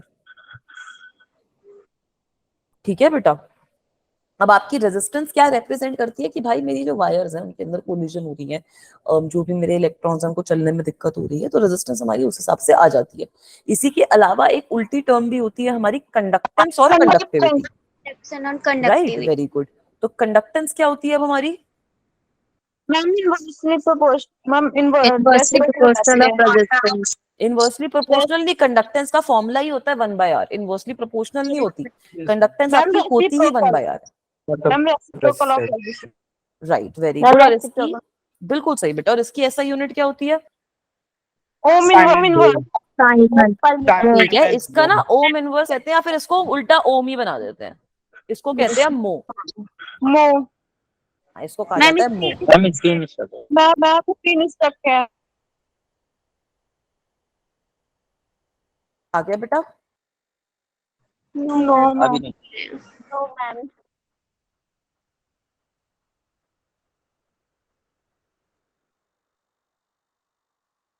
मैम आ गई। मेरे पास आ गया। आ गई। मैं एक बार अपनी स्पीड चेक करती हूँ इंटरनेट की कि मेरी स्पीड कितनी आ रही है। तुम लोग कैसा ना कितनी होगी? 100 Mbps। 100 होगी। 100 होगी, लेट मी चेक। पिछली बार जब मैंने चेक करी थी तब इट वाज कुछ 500 के आसपास, आई डोंट नो। मैम अगर या तो ये उतनी हो है, सकता है कि ना सिस्टम सपोर्ट नहीं कर रहा होगा कि जो सॉफ्टवेयर यूज कर रहा हो। हो सकता है, मतलब वैसी कोई दिक्कत आ रही है क्योंकि इंटरनेट तो मेरा दिक्कत वाला है नहीं। इंटरनेट में तो अभी भी मेरी स्पीड बहुत अच्छी आ रही है। मैम फिर सॉफ्टवेयर की यस, मतलब problem. It's more than 100 Mbps। तो प्रॉब्लम होगी उस साइड। इस साइट में कोई दिक्कत है? कुछ नहीं होता। अभी ना एक बार ये भी ट्राई करेंगे कि थोड़े दिन जूम पे मीटिंग लेने की भी कोशिश करेंगे। अभी आप लोग गूगल मीट तो सीख ही गए हो, जूम भी आई थिंक काफी अच्छा प्लेटफॉर्म है, तो एक बार I talk to the people if we can take meetings on Zoom as well, क्योंकि जूम की भी जो मीटिंग्स होती हैं वो ज्यादा अच्छी होती हैं बच्चों के हिसाब से भी, टीचर्स के हिसाब से भी, और उसमें ये अटकने वगैरह वाली प्रॉब्लम होनी नहीं चाहिए। मैम उसमें स्टक नहीं होती। उसमें स्टक नहीं होती है, गूगल मीट ने ही कुछ नई देन करी है जिसमें स्क्रीन स्टक होती है। जूम पे कभी भी स्क्रीन मेरी भी स्टक नहीं हुई। मतलब I remember that there was a meeting in which there were like बहुत सारे स्टूडेंट्स थे उस मीटिंग में, तो बट उसके अंदर भी मेरी स्क्रीन स्टक नहीं हुई थी। तो ये गूगल मीट में ही दिक्कत आ रही है। कोई नहीं, चलो अब कंडक्टेंस पढ़ लिया, इसी के साथ एक कंडक्टिविटी नाम की भी चीज पढ़ी होगी। यस। Yes ma'am. कंडक्टिविटी क्या होता है? Inverse of resistivity. Inverse of conductivity हो जाता है आपका इनवर्स ऑफ रेजिस्टिविटी। कंडक्टिविटी को रिप्रेजेंट करते हैं सिग्मा से, तो सिग्मा इज इक्वल्स टू 1/ρ हो जाता है। मैम कापा से नहीं करते? यस यार सिग्मा से करते हैं। कापा में केमिस्ट्री में करते हैं, यहाँ पे रो से करते हैं। वो सिग्मा से करते हैं। केमिस्ट्री में करते हैं कापा तो मैंने भी नहीं सुना। मैम केमिस्ट्री में है ना। हाँ, केमिस्ट्री में वो केमिस्ट्री चीजों के बारे में बात मत करो मेरे से। मेरे को केमिस्ट्री थोड़ा कम ही पसंद था एज अ सब्जेक्ट, मतलब पता नहीं क्यों, but I did not like chemistry as a subject. मुझे केमिस्ट्री के एक्सपेरिमेंट्स पसंद थे। केमिस्ट्री बट इजी होता है, फॉर्मूले बेस्ड। केमिस्ट्री इजी होता है असल में ना। केमिस्ट्री के मुझे एक्सपेरिमेंट्स तो बहुत पसंद है, क्योंकि उसके एक्सपेरिमेंट्स में ऐसे तुम्हारा भी आएगा शायद, सॉल्ट मैम टेस्ट बिल्कुल। वाले मैम एक्सपेरिमेंट होते हैं। मैम मैम लैब वो था। हाँ। एनालिसिस वाला मैम अच्छा मैम लगता है। पोटेशियम को पानी में डाल दिया बच्चों ने। वाह, हाथ जल गया वेरी उनका। नाइस। मेरे को तो ऐसे अभी भी I am having a scar on my hand because of where I have a scar on my right hand, I burn my self. तभी ऐसे लेबोरेटरी में वो पहन के रखा करो, लैब कोट और सारे ग्लासेस वगैरह। हम काफी लेकिन जरूरी मैम होता है। केमिस्ट्री मैंने काफी तो ना स्कोरिंग सब्जेक्ट रिएक्शन है। भी उल्टी करवा दी थी मैम। Right. ब्लू पीपीटी आनी थी, मैंने रिएक्शन करवा दी थी, येलो पीपीटी आ गई थी। वाह, फिर क्या हुआ, टीचर ने क्या बोला? Very good, ma'am good job ma'am बेटा। ने कहा कि ये क्या कर दिया। मैम तो यही कहेंगी ना मैम, और क्या ही करेंगी। मैम हमारे सर पता है क्या मैम हमारे सर बोलते हैं कुछ कि जानी नहीं थी केमिस्ट्री लैब में, मतलब जब तक कोई काम ना हो। केमिस्ट्री लैब अच्छी लगती है यार, उसमें एक्सपेरिमेंट्स भी बढ़िया होते हैं, ऐसे थोड़ा सा डॉक्टर वाली फील भी आ जाती होगी ना डॉक्टर मैम बच्चों को, तो टीचर्स भी तो लैब होती कोट पहन रहे हैं। मैम बदबू आती रहती है केमिकल्स की। नहीं नहीं कोई नहीं मैम कोई हमारे नहीं, मैम ये सर चलो। एक्सपेरिमेंट गलत भी हो जाता है ना, तो हमारे सर बोलते हैं कोई बात नहीं, ये वाला सीख लेना, अगली बार कर लेना। नहीं नहीं बिल्कुल सही बोल रहे हो। अब गुंजन बोल रही है पढ़ा लो, तो पढ़ लेते हैं, ठीक है। मैम वो मैम वो पढ़ाकू बच्चे। हम वो लड़का है। गुंजन, अच्छा गुंजन ऐसा लड़का है, थॉट गर्ल Yes. है, यस ठीक है मैम। कोई नहीं। नहीं नहीं कोई नहीं, चलो पढ़ाकू बच्चा है तो अब तुम लोग भी पढ़ाकू बनो, सीखो बच्चे से कुछ, आगे मैम चलते हैं। बहुत बोलता है, पढ़ाकू नहीं है, बहुत बोलता है। मैं नहीं बोल रहा वो, मैम बहुत ज्यादा बोलता है वो। अच्छा चलो कोई नहीं। अब आ जाओ अगली चीज एक देख लो, ओम्स लॉ को माइक्रोस्कोपिक फॉर्म में कैसे लिखते हैं। ठीक है, ओम्स लॉ तो हम लोगों ने देख ही लिया, अब ओम्स लॉ को आप माइक्रोस्कोपिक फॉर्म में भी रिप्रेजेंट कर सकते हो, जिसमें हम करंट डेंसिटी के बीच में रिलेशन निकाल देंगे बेसिकली। अभी हमने ओम्स लॉ लिखा है, आपका करंट के टर्म्स में लिखा है ना, उसी को हम ओम्स लॉ को ही अपना करंट डेंसिटी के टर्म्स में अगर लिख देंगे, तो हमारे पास ओम्स लॉ को उसको कहते हैं कि माइक्रोस्कोपिक फॉर्म में लिख दिया। तो कभी बच्चों को ये एग्जाम में डिराइव करने के लिए बोल देते हैं और बच्चे सारे कंफ्यूज हो जाते हैं मेरे। तो कैसे करोगे, कैसे? हमें पता है V is equals to I R होता है। यस तो पोटेंशियल को मैं कैसे लिख सकती हूँ? Potential is equals to E by L, मतलब potential is equal to E ma'am multiplied by L। एक सेकेंड, अब आए तो बताना।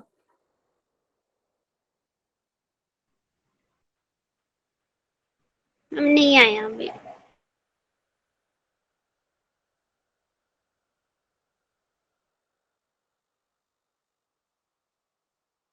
मैम आ गया। आगे हाँ, आ बेटा, गया। ठीक है। तो पोटेंशियल जो होता है वो आपका E मल्टीप्लाइड बाय L होता है।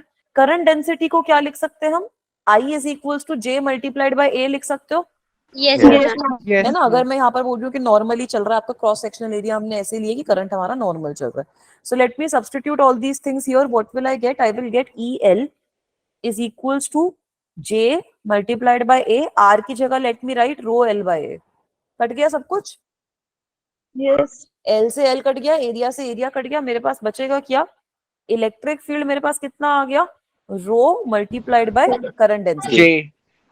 तो यहाँ से आपके पास बेटा एक इंपॉर्टेंट एक्सप्रेशन आ जाता है, करंट डेंसिटी हमारे पास कितनी आ जाती है? E upon rho, which tells me that current density actually comes out as, अगर वेक्टर फॉर्म में भी लिखेंगे तो रो को मैं लिख सकती हूँ कंडक्टिविटी के फॉर्म में, उल्टा हो गया ना, तो conductivity multiplied by electric field. तो ये होता है बेटा आपका Ohm's law in microscopic form. ठीक है, ये भी आप नोट डाउन कर लो। तो पोटेंशियल डिफरेंस आप देख सकते हो कि पोटेंशियल डिफरेंस तो हमारा प्रोपोर्शनल है ही, करंट डेंसिटी के बीच में भी हमारे पास रिलेशन आ गया कि करंट डेंसिटी जो होती है it is directly proportional to the electric field.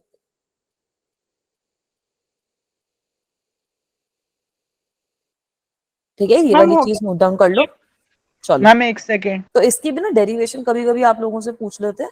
हम लोगों ने पिछली क्लास में ये भी देख ही लिया था कि जे की हमारी जो वैल्यू होती है वो आती है NEVD, कि एरिया एरिया कट जाएगा। और इसको आप ऐसे भी लिख सकते हो, अगर मैं यहाँ पर VD का एक्सप्रेशन डाल दूं, मैम इसकी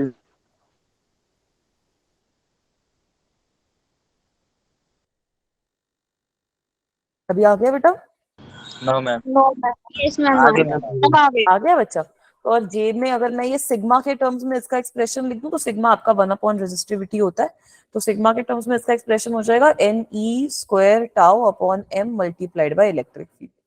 सो these two expressions of current density are also valid. तो ये भी आप लोग नोट डाउन कर लो, फिर आगे चलेंगे।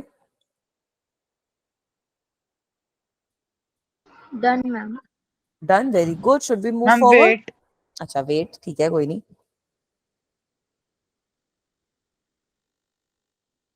Ma'am done. डन, ठीक है। ठीक है, बच्चों को भी थोड़ा सा टाइम दे देते हैं कि वो नोट डाउन कर ले, ताकि कोई दिक्कत ना आए उन लोगों को भी। मैम हो गया। चलो, अब ये ओम्स लॉ देख लिया। अब ओम्स लॉ भी यार सब में थोड़ी वैलिड होता है। ओम्स लॉ आपका सारे कंडक्टर में वैलिड होता है क्या? नो मैम नहीं होता। नो। नहीं करता है। तो ओम्स लॉ खाली ओमिक कंडक्टर में वैलिड रहता है, is only valid for ohmic conductors. ये सेमीकंडक्टर वगैरह जो होते हैं ना, उनमें कुछ कुछ जगहों पे ओम्स लॉ आपका वैलिड नहीं होता। ये भी चीज आप लोग देखोगे बाद में कि कुछ कुछ हम बना देते हैं डिवाइसेस, उसमें आपका ओम्स लॉ वैलिड नहीं आता। तो यहाँ पर अगर हम ग्राफ से रिप्रेजेंट करें तो आपके पास ओमिक कंडक्टर के ग्राफ बन जाते हैं, स्ट्रेट लाइन ग्राफ बन जाएगा वो तो, यस मैम। है ना। अगर हमारी सारी फिजिकल कंडीशंस कांस्टेंट रह रही हैं एकदम, तो आई और वी के बीच में मेरा स्ट्रेट लाइन ग्राफ आ जाना चाहिए। अगर ये वी और आई है, so I should get a straight line graph, और इसका जो स्लोप है वो मेरा रेजिस्टेंस का इनवर्स देना चाहिए। इसका जो स्लोप होगा आई अपॉन वी के बराबर होगा, तो इसका जो स्लोप होगा वो आपको 1/r की वैल्यू देगा। और उसी की जगह अगर मेरे पास कोई नॉन ओमिक कंडक्टर है, जैसे ना ये बाद में तुम लोग पढ़ोगे रेक्टिफायर वगैरह वाली जो चीजें होती है, ये आपकी ओम्स लॉ फॉलो नहीं करती, इन पे करंट की वैल्यू कांस्टेंट नहीं आती आपके पास। तो नॉन ओमिक कंडक्टर के केस में क्या होता है, अगर ये सपोज आई है और ये हमारे पास वी है, तो यहाँ पे हमारी जो रेजिस्टेंस होती है वो वेरिएबल होती है, रेजिस्टेंस भी पूरी वेरिएबल आती है, और उसमें जो करंट होता है वो भी हमारे पास इस तरीके से चेंज कुछ हो रहा है सपोज। विजिबल है बेटा? Yes, कंडक्टर ठीक है। ऐसा भी हो सकता है क्या, क्या मतलब वी एक सर्टेन टाइम के लिए आई के डायरेक्टली प्रोपोर्शनल जाए, हाँ, ऐसा भी हो सकता है। वो कंडक्टर फिर पहले कंडक्टर की तरह बिहेव करे, फिर बाद में नॉन कंडक्टर की तरह। ऐसा भी हो सकता है। सेमीकंडक्टर कुछ वैसे ही होते हैं आइडियली, ठीक है। सेमीकंडक्टर आपके कुछ वैसे ही होते हैं, कुछ रेंज में वो वाले, कुछ कुछ सेमीकंडक्टर ऐसे भी होते हैं कि कुछ रेंज में वो आपके ओम्स लॉ को फॉलो करेंगे, फिर बाद में they will stop following Ohm's law.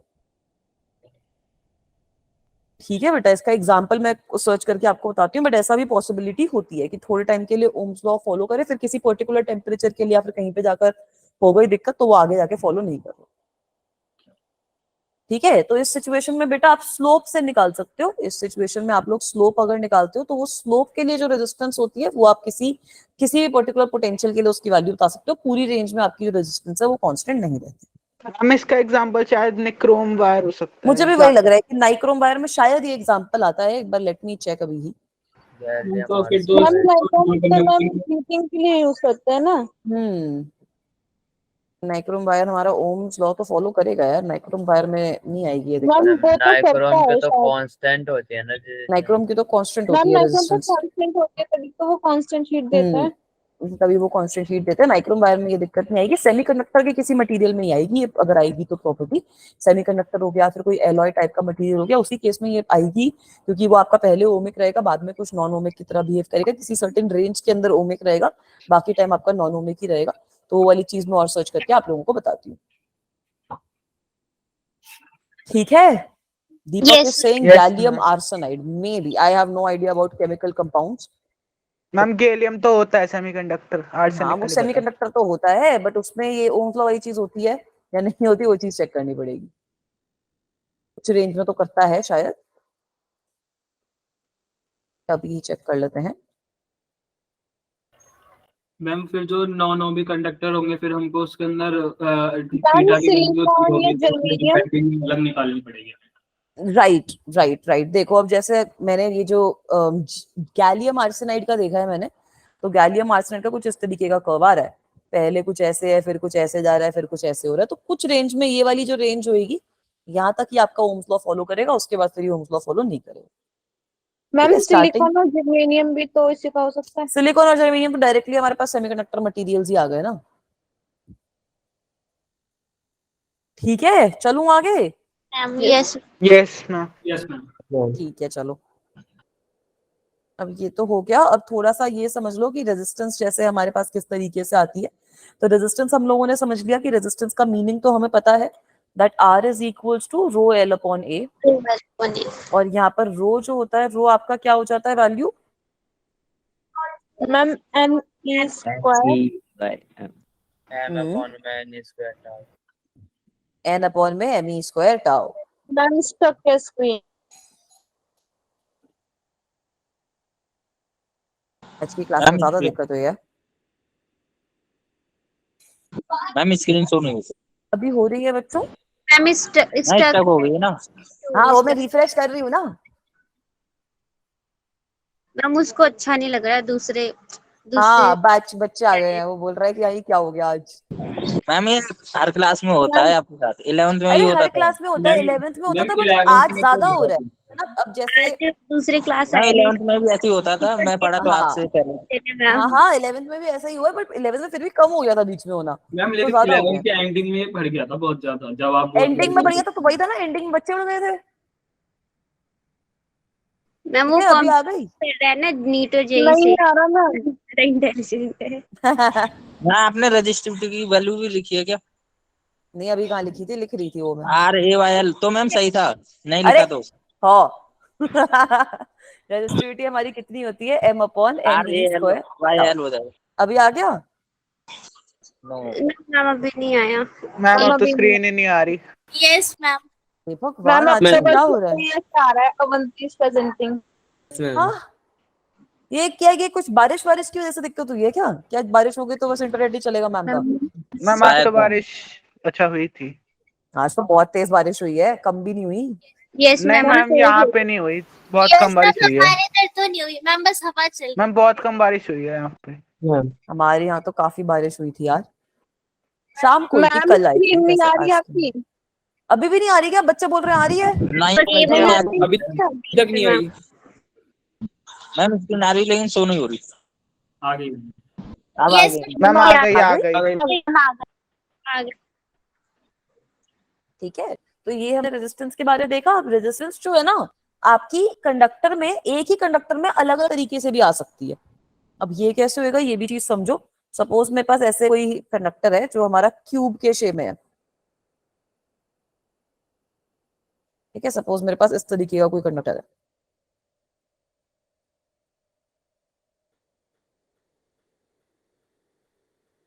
इस तरीके से। सो लेट मी से इसके अंदर जो करंट है वो कुछ ऐसे फ्लो कर रहा है, इसमें जो करंट है वो कुछ ऐसे फ्लो कर रहा है, इसमें जो करंट है वो हमारा कुछ ऐसे फ्लो कर रहा है।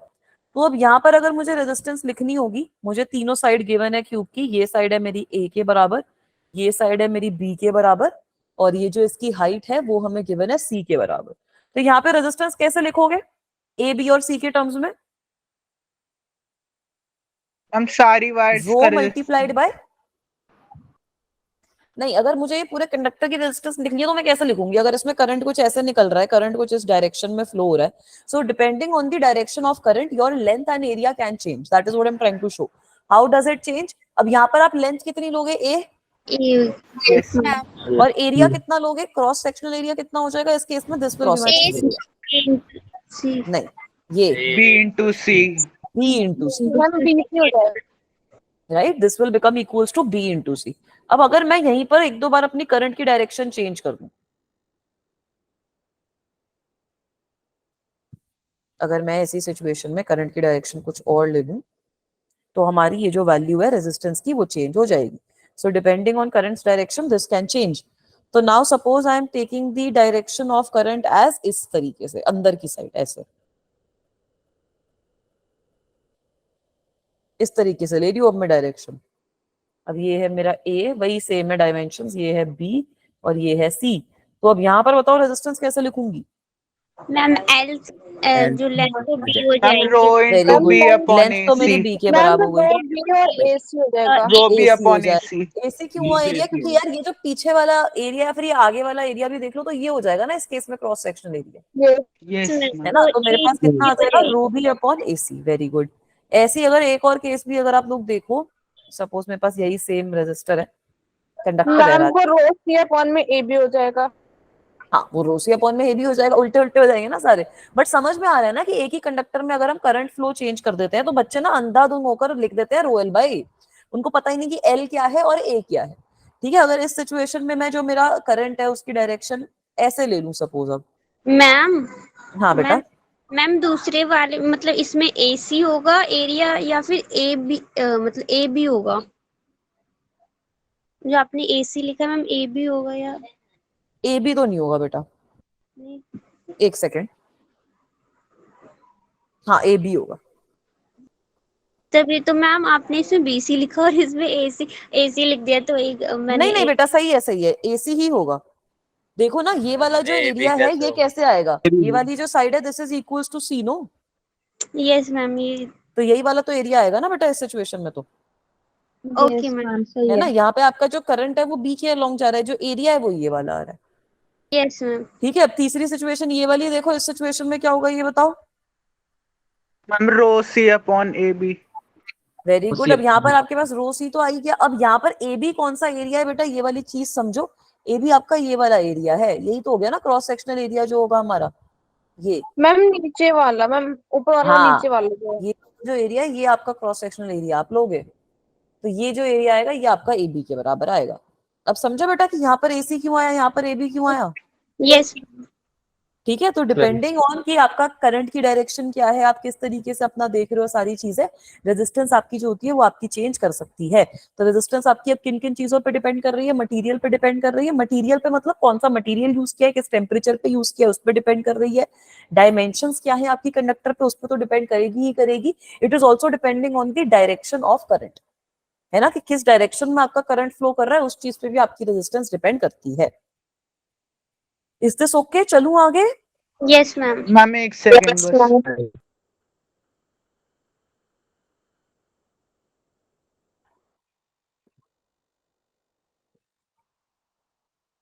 मैम हो गया, थैंक यू। हो गया बेटा। चलो अब एक इलस्ट्रेशन देख लेते हैं। इलस्ट्रेशन में क्या देखोगे, सपोज हमारे पास सिलिंड्रिकल है, मेरे पास ऐसे इस तरीके का कुछ सिलेंडर का कंडक्टर है।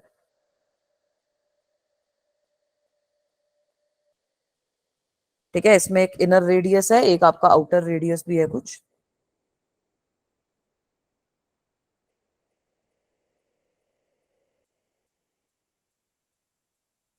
ये है और ये है। विजिबल है बच्चों स्क्रीन सबको?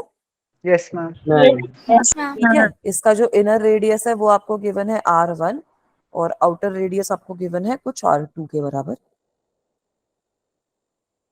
इसमें let me say that current is flowing somewhat like this, इस तरीके का हो गया ना मेरे पास ये। ठीक है, लेट मी से कि करंट मेरा इस डायरेक्शन में फ्लो कर रहा है। तो यहाँ पे बता दो रेजिस्टेंस कितनी आएगी अगर इसकी लेंथ आपको L गिवन है। मैम स्टक है screen. Ma'am R into L upon pi R1 का स्क्वायर। ठीक है, बाकी बच्चे बताओ। कंडक्टर तुम्हारा यहाँ पर है। मैम इफेक्टिव एरिया तो पाई आर स्क्वायर मतलब R2 square minus R1 square हो जाएगा। अच्छा मैम करंट बाहर फ्लो कर रहा है, ठीक है। ठीक है, तुम्हारा कंडक्टर तो इतने ही एरिया में होगा ना, इनर रेडियस और आउटर रेडियस है, सिलिंड्रिकल ऑब्जेक्ट है तो करंट थोड़ी पूरे एरिया में प्रेजेंट है। मैम तो मुझे करोगे लगा क्या? व्हाइट वाले के अंदर है करंट। नहीं नहीं नहीं, व्हाइट वाले के अंदर नहीं है, देखो व्हाइट वाले के बाहर वाले एरिया में है। तो फिर सिलेंडर बनाने की जरूरत ही क्या होती? अब यार कैसे करोगे, अब यहाँ पर अगर आप क्रॉस सेक्शन देखो तो इसकी लेंथ तो क्लियर है कि लेंथ तो इसकी L के बराबर ही है। क्रॉस सेक्शन में कुछ इस तरीके का मामला हो रहा है ना। मैम अपॉन में 2R2 square minus R1 square. Pi R2 square minus R1 square. Yes ma'am pi. ठीक है, तो अब ये वाला अगर एरिया निकालना है तो ये एरिया कितना हो जाएगा हमारा? Ma'am pi R2 square minus R1 square. Very good, pi R2 square. आगे बेटा स्क्रीन। Yes ma'am. ठीक है, तो ये वाला सिचुएशन तो सिंपल है। यहाँ पर अगर रेजिस्टेंस लिखनी है आप लोगों को तो डायरेक्टली रेजिस्टेंस लिख दोगे रो L upon pi R2 square minus R1 square. सही है? Yes ma'am. इसी में इसी तरीके की एक और इलस्ट्रेशन देखो, वो थोड़ी सी इससे अलग है, उसमें थोड़ा इंटीग्रेशन वगैरह करना पड़े शायद तुम लोगों को। ठीक है, तो अब आगे नेक्स्ट स्लाइड। Yes ma'am. अब बच्चों के में क्या है? स्लाइड जो लिखा था मैम ब्लैंक स्लाइड है ना। Yes ma'am blank. हाँ ब्लैंक स्लाइड है, इलस्ट्रेशन मैम लिखा आ है। गई है। स्लाइड बोला था। Yes ma'am. अच्छा, ये लो देख लो बेटा, मेरे को लगा नहीं आई स्लाइड। मैम नहीं आई, ब्लैंक स्लाइड है पूरी। अरे मैम ने भी कुछ लिखा ही नहीं है। नहीं, पीछे वाली स्लाइड देखनी थी मैम। हाँ पीछे वाली स्लाइड ही दिखा रही हूँ ना मैं, वो आ नहीं रही। यस मैम आ गई। आ गई, देख लो बेटा, कर लो ये नोट डाउन।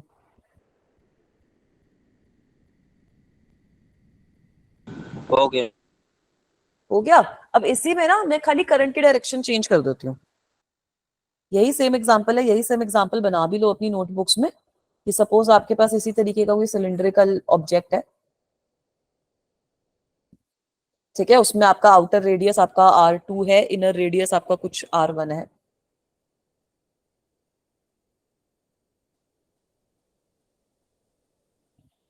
इनर रेडियस मेरा R1 है। बेटा आप करंट की डायरेक्शन में चेंज कर रहे हो, करंट मेरा कुछ ऐसे आ रहा है।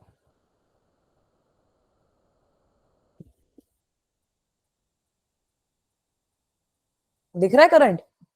यस मैम दिख रहा है। कैसे निकालोगे भाई इसमें? आंसर निकालोगे कैसे, मुझे खाली ये बता दो अप्रोच। मैम इसमें स्मॉल एलिमेंट काटना पड़ेगा तो इसको इंटीग्रेट करना पड़ेगा। ठीक है, हमें इंटीग्रेट कर लेंगे। हमें करंट की डायरेक्शन आपने उल्टी नहीं बना दी। नहीं मैम ये आउटवर्ड्स है ना करंट की डायरेक्शन? Yes ma'am. आउटवर्ड्स है ना, तो दोनों साइड पे आउटवर्ड्स ही तो रहेगी। Yes ma'am. इनर वाले से आउटर की साइड जा रहा है। मैम लेंथ तो R2 माइनस R1 हो जाएगी। अच्छा,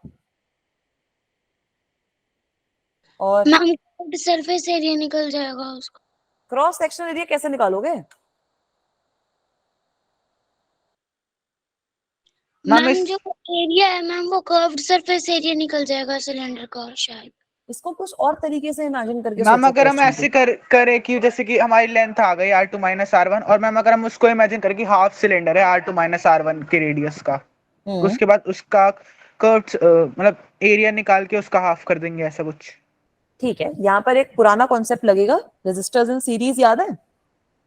यस क्या आता था? Yes ma'am. Resistors in series में क्या करते थे? दो रेजिस्टर्स डायरेक्टली ऐड ऐसे करते ऐसे थे। जुड़े होते थे ना। ऐड करते थे। ऐड कर हाँ, देते। कैपेसिटर से उल्टा मामला है यहाँ पर। यस तो इक्विवेलेंट आ जाती थी हमारे पास R1 plus R2। R1 plus R। इसको भी मैं ऐसे इमेजिन नहीं कर सकती कि यहाँ पर मेरे पास मल्टीपल स्ट्रिप्स हैं। Can you guys imagine it like this, कि जैसे अब यहाँ पर आपका जो क्रॉस सेक्शनल एरिया है वो कंटिन्यूअसली एक तरीके से चेंज हो रहा है ना, क्योंकि करंट मेरा इस डायरेक्शन में फ्लो कर रहा है, तो कंटिन्यूअसली हमारा क्रॉस सेक्शनल एरिया चेंज हो रहा है। इसका मतलब क्या है कि अगर मेरे पास इस तरीके का सिचुएशन है, मैं कोई बीच की एक स्ट्रिप को इमेजिन कर लूं और फिर बाकी सारे रेजिस्टर उसके साथ सीरीज में नहीं हो जाएंगे? Yes ma'am. तो वहां से आ Yes, जाएगा ना ma'am. आंसर, है ना? तो अब मैं ये जो स्ट्रिप है इसको इमेजिन कर लेती हूँ कि ये वाली जो मेरी ये रैंडम एक स्ट्रिप आई है, this is at a distance x, this strip is at a distance x, और इसकी जो थिकनेस है मेरी वो dx के बराबर है, इसकी जो थिकनेस है मेरी वो dx के बराबर है। तो अब यहां से निकालने की कोशिश करो R इक्विवेलेंट। R इक्विवेलेंट इस केस में कैसे आएगा? इंटीग्रेट कर दोगे आप सारी ऐसी स्ट्रिप्स की वजह से जो रेजिस्टेंस आ रही है उसको, तो you will integrate all the values of dr, R1 से R2 तक। R1 से R2। कांस्टेंट मैम मेरी dr की वैल्यू आ रही है रॉ dr बाय डिवाइड में 2 पाई RL, पता नहीं गलत लिख दी रो dx अपॉन में 2 पाई। हाँ तो सही है ना? सही है, बिल्कुल सही है। अब dr की यही तो वैल्यू आएगी, अगर मैं यहाँ पर ये dr की वैल्यू लिखूं तो कितनी आ जाएगी? रो l बाय a होनी चाहिए ना, यस तो रो मैम। a होनी चाहिए, तो उसकी वैल्यू मेरी तो जो आई थी वो आ गई थी रो dx, क्योंकि अब मेरी ये लेंथ है, now this is my length, upon जो इस स्ट्रिप का एरिया होगा which will be equals to what? 2 pi RL। 2 pi RL, मतलब 2 पाई, मैंने यहाँ पर x ले लिया तो 2 पाई XL कर दो। Ma'am x. ठीक है, समझ में आया ये चीज? ये करंट की डायरेक्शन चेंज करने से कितना बड़ा मेजर डिफरेंस नहीं आ गया? पहले तो आपकी लेंथ कांस्टेंट थी। मैम यहाँ हमारा मतलब लेंथ चेंज होने पे एरिया चेंज हो रहा है ना? राइट, यहाँ पे आपके हर पॉइंट पे, यहाँ पर आपकी हर पॉइंट पे कुछ वैल्यू अलग आ रही है, हर पॉइंट पे आपका क्रॉस सेक्शनल एरिया अलग आ रहा है, हर पॉइंट पे आपका डिफरेंस हो रहा है, हर पॉइंट पे आपकी लेंथ भी अलग आ रही है, कि कितनी लेंथ आप यहाँ पर लोगे वो भी आपकी कुछ अलग आ रही है।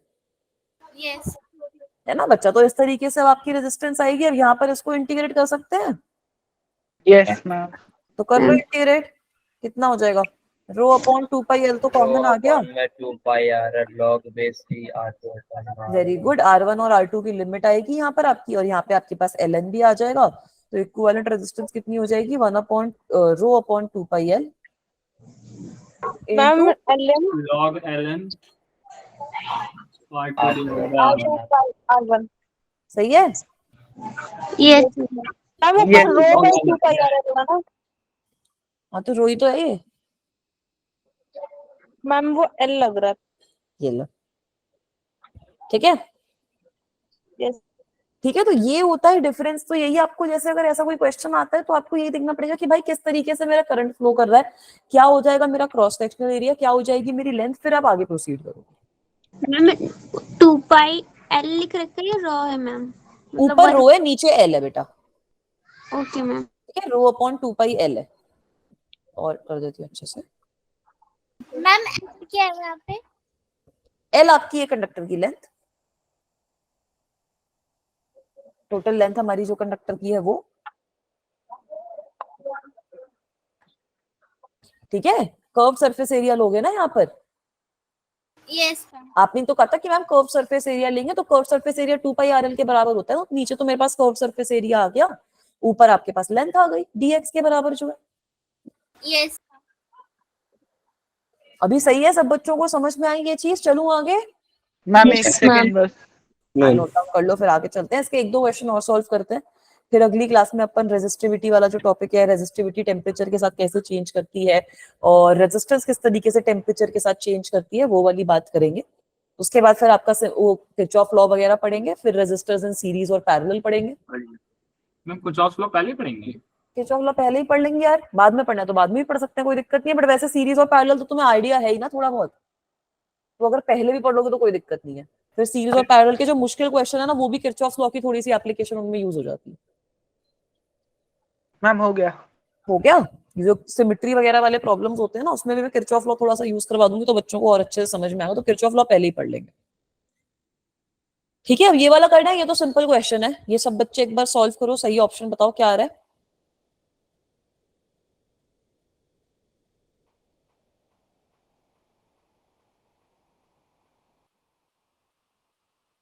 ठीक है, ऐसे क्वेश्चन बचपन में भी कर रखे हैं तुम लोगों ने 10th में।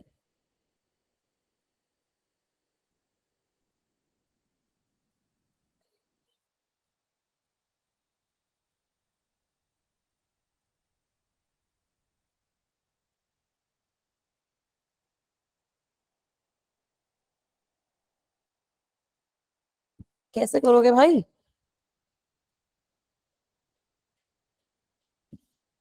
आपको गिवन है 3 कॉपर वायर की लेंथ है रेशियो में 5:3:1, मतलब L1 ratio L2 ratio L3 is given to you as ma'am 5 इसे ऐसे करेंगे ma'am, resistance ma'am length third के आ लिए। रहा है। थर्ड हाँ आ रहा है, मैम, ठीक है, वेरी गुड, थर्ड ठीक है। मैम लेंथ बढ़ती है तो रेजिस्टेंस भी बढ़ती है, तो ऐसे करेंगे। बिल्कुल सही बोल रहे हो। 3 टाइम्स हो जाएगी। तो मैम फिर उसके 3 टाइम्स हो जाएगा ये। ठीक है यार, खाली रेजिस्टेंस अब क्या होती है आपकी? रेजिस्टेंस हो गई रो L अपॉन A, और रो इक्वल में एम इक्वल में एन ई का स्क्वायर बाय है 100। ना? यही तो है आपका मामला। तो अब A मैम को मैं वैसे भी मैम मास हमारा density into length into area होता है ना, वहां से एरिया का कुछ रेशियो आ जाएगा। गुड, बिल्कुल सही आपने बोला। तो इसको मैं वही तो करूंगी, इसको मैं एक्सप्रेस कर सकती हूँ ना। सपोज अगर मैंने ये एरिया है, अब हमें पता है आपका डेंसिटी कितनी होती है हमारी। डेंसिटी हमारे पास कितनी होती है? Density is mass upon volume, तो मतलब mass upon A multiplied by L. Yes ma'am. तो यहाँ से मैं एरिया की क्या वैल्यू लिख सकती हूँ?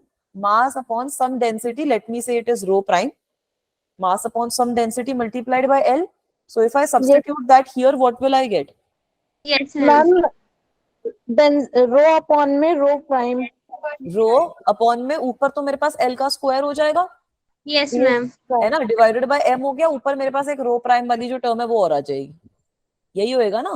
तो यहाँ Yes, से आप जो इंपॉर्टेंट चीज देख सकते हो वो ये देखो कि रेजिस्टेंस आपकी किस पे डिपेंड कर रही है? L स्क्वायर अपॉन M के रेशियो पे। ये है हमारे लिए इंपॉर्टेंट चीज। जो बच्चा ये नहीं कर पाएगा वो कुछ गलत आंसर निकाल देगा, क्योंकि डेंसिटी तो हमारी कॉपर के लिए कांस्टेंट रहेगी ना। तो अब अगर आप R1 R2 और R3 निकालते हो, मैम सी ऑप्शन आ रहा है। अब सी ऑप्शन, बिल्कुल सही बोल रहे हो, सी ऑप्शन आएगा। कैसे आ जाएगा? L का स्क्वायर मतलब 25 का स्क्वायर डिवाइडेड बाय 1, और इसका रेशियो ले लो 3 का स्क्वायर कितना हो गया? 9 डिवाइडेड बाय 3, ऊपर वाले का रेशियो ले लो 1 डिवाइडेड बाय 5। मैम 25 का स्क्वायर कैसे होगा? 5 का स्क्वायर होगा ना 25। सॉरी 5 का स्क्वायर होएगा, तो 5 का स्क्वायर आपके पास 25 डायरेक्टली आ गया। ठीक है, और 1 का स्क्वायर डिवाइडेड बाय 5। तो जब आप यहाँ पर ये 5 से अगर सबको मल्टीप्लाई कर दोगे और एलसीएम ले लोगे, तब हमारे पास क्या आ जाएगा? Ma'am 125:15:1 125 ratio 15:1, which is the right answer. So in this situation, option third is correct. ठीक है, एक और क्वेश्चन सॉल्व कर लो, ऐसा ही सिंपल क्वेश्चन। ये वाला क्वेश्चन देखो, given rod has a resistance R, this rod was beaten such that its length becomes 1.5 times of its initial value. What will be the new resistance? कोई भी rod है यार, उसका लेंथ L गिवन है, suppose ये आपकी given rod है, इसकी लेंथ आपको गिवन है एज L और एरिया आपको गिवन है, क्रॉस सेक्शनल एरिया आप लोगों को गिवन है A के बराबर। तो अब आप लोगों को बोला है कि इसकी रेजिस्टेंस जो थी वो आपकी R के बराबर थी। यहाँ तो आप देख सकते हो कि R will be equals to ρ L upon A। अब क्या बोला है कि इस रॉड को पीटा, अच्छे से इस रॉड को पीटा हमने, इसको रॉड को पीटा हमने सच दैट उसकी जो लेंथ है वो 1.5 टाइम्स हो गई। तो बेटा इस सिचुएशन में कुछ एरिया भी बदल जाएगा। Yes ma'am. ये कैसे निकालोगे? वॉल्यूम कांस्टेंट रहनी चाहिए अगर उसको बीट कर रहे हैं तो। अगर बीट कर रहे हो, स्ट्रेच कर रहे हो, कुछ भी कर रहे हो तो वॉल्यूम कांस्टेंट रहेगी। मतलब LA must be equals to 1.5 L multiplied by the new area. So I get the new area as what? Old area upon 1.5. Yes ma'am. ठीक है, तो अब आ जाएगा ना answer. Ma'am ma'am 2.25 times of R। आ रहा है। वेरी गुड, 2.25 R आ जाएगा। 2.25 मतलब 9/4 हो जाएगा ना एक तरीके से। यस हाँ तो सही है, 2.25 आएगा, बिल्कुल सही बोल रहे हो। तो अगर मैं यहाँ पर अब नया रेजिस्टेंस निकालूंगी तो कितना हो जाएगा? Rho L prime upon A prime, मतलब rho into 1.5 of L upon A upon 1.5। तो बिल्कुल सही बोला बेटा, पुरानी जो रेजिस्टेंस है उसका 2.25 टाइम्स आ जाएगा। सिंपल है ये सारे क्वेश्चंस। Yes ma'am. प्रीवियस वाला दोबारा बता दो। हाँ प्रीवियस वाला देख लो बेटा। प्रीवियस वाले में हमने क्या किया है, L1 आपको लेंथ का रेशियो गिवन है, मासेस का रेशियो गिवन है, उससे इलेक्ट्रिकल रेजिस्टेंस का रेशियो आपसे पूछ रखा है। तो इलेक्ट्रिकल रेजिस्टेंस का रेशियो आप लोग कैसे निकाल पाओगे? जब ये वाली जो पूरी की पूरी टर्म है यहाँ पर कांस्टेंट हो, R is equals to ρ L by A है, तो आपको लेंथ का रेशियो दे रखा है, एरिया का थोड़ी पता है आपको मामला, तो इसलिए मैंने एरिया को एक्सप्रेस कर लिया डेंसिटी के टर्म्स में। तो डेंसिटी को हम कैसे लिख सकते हैं? Density is mass upon volume, volume है AL, तो एरिया मेरे पास कितना आ गया? Mass divided by density multiplied by L। Is this okay? Yes. So if I substitute that in this expression, I get the value of resistance as rho L square multiplied by the density of copper divided by mass. तो अब यहाँ पर आ गया ना, रो मेरा कुछ constant होएगा क्योंकि कॉपर के बारे में बात हो रही है। रो प्राइम जो मेरी डेंसिटी है कॉपर की वो कांस्टेंट होएगी। तो अब मेरी जो रेजिस्टेंस है it is depending on L square upon M। तो डायरेक्टली मैंने रेशियो ले लिया ना बेटा उस चीज का, 25 का स्क्वायर, 3 का स्क्वायर, 1 का स्क्वायर डिवाइडेड बाय 135। ठीक है? हाँ बच्चा। मैम इससे जो नेक्स्ट क्वेश्चन था उसकी मैम वैल्यू 2.25 आई थी, तो मैंने मतलब सीधा उसका मतलब 1.5 दे रखा था ना, तो उसको स्क्वायर करके मतलब सीधा निकाल लिया था मैम। हाँ तो ठीक है, बिल्कुल सही है, कोई दिक्कत नहीं है। मैम ऐसे 2.25 तो आ रही है। अदर क्वेश्चन भी हुआ तो मतलब ऐसे थोड़ा जल्दी के टाइम में टाइम बचाने के लिए इसको स्क्वायर करके निकाल सकते हैं। कर सकते हो, क्वेश्चन को ढंग से रीड कर लेना कि ये वाली चीज हम यहाँ पर यूज कर सकते हैं, नहीं कर सकते। Okay ma'am. ठीक है, टाइम बचाने के लिए ऐसे कर सकते हो, कोई दिक्कत की बात नहीं, क्योंकि भैया है ना जितना आपका लेंथ बढ़ेगा उतना ही आपका एरिया डिक्रीज हो जाएगा। कभी कभी इसको और कंफ्यूजिंग बनाने के लिए क्या कर देते हैं, आपको रेडियस की वैल्यू दे देंगे, तो वहां पे फिर एरिया का फैक्टर जो है वो अलग तरीके से रिड्यूस होगा, क्योंकि स्क्वायर का फैक्टर आ जाएगा ना रेडियस में। यस तो ये सारी चीजों का केयरफुल रहना है। ऑलराइट, तो ठीक है बच्चों, इतना ही करेंगे फिर आज की क्लास में। नेक्स्ट क्लास में we will continue, we will understand resistivity in detail and resistance in detail and how they are depending on temperature